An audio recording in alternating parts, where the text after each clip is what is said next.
చాలా రోజుల తర్వాత అయితే మళ్ళీ అయితే వీడియో చేస్తున్నా. ఇంతకుముందు అయితే వీడియోలు చేస్తా ఉన్నా. చేసిన వీడియోలన్నీ కొన్ని 10, 15 వీడియోల దాకా అయితే డిలీట్ చేసేసిన. ఆ 10, 15 వీడియోలు ఎందుకు డిలీట్ చేసినంటే నేను కొత్తగా ఇంట్లోకైతే వచ్చాను కదా! ఆ వీడియోలు అయితే వాళ్ళు కువైట్ వాళ్ళైతే చూసారు. అందుకని చెప్పేసి అయితే డిలీట్ చేసిన. దాని గురించి అయితే తర్వాత వీడియోలో అయితే చెప్తా. ఫస్ట్ అయితే ఇప్పుడు చూద్దాము. పొద్దున్నే నిద్ర లేసి లెక్సస్ బండి అయితే పైనైతే పెట్టేసా. సర్వీసింగ్ తీసుకొని పోతున్నారని చెప్పి. ఇంక దాన్నైతే పెట్టేసిన తర్వాత నేనైతే పక్కనే ఉన్న మాలియాకైతే వచ్చా.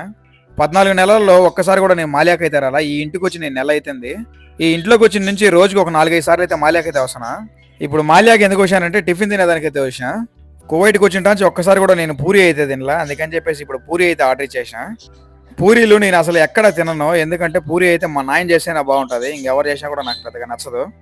పూరి అయితే బాగానే ఉంటది. బాగా అయితే తినేసాం 3 పూరీలైతే. 3 పూరీలు వచ్చేసి 70 బిల్స్ అయితే అయింది. మా నాయన అయితే ఇంకా దీనికన్నా బ్రహ్మాండంగా చేస్తాడు పూరీలు. పక్కనే పావురాలన్నీ అంటే 3 ప్యాకెట్ల గింజలైతే తీసుకొని పోయి వాటికైతే ఏస్తన్నా. నేను ఇంటి దగ్గర ఉన్నప్పుడు పావురాలు, కుందేళ్ళు, కుక్కలు కూడా బాగానే పెంచుతాను. నాకు భలే పిచ్చి ఇవంటే. కువైటీ వాళ్ళు వీడియోస్ ఎందుకు డిలీట్ చేయమని చెప్పారో నెక్స్ట్ వీడియోలో అయితే చెప్తా. ప్రతి ఒక్కరు సబ్స్క్రైబ్ అయితే చేసి పెట్టుకోండి.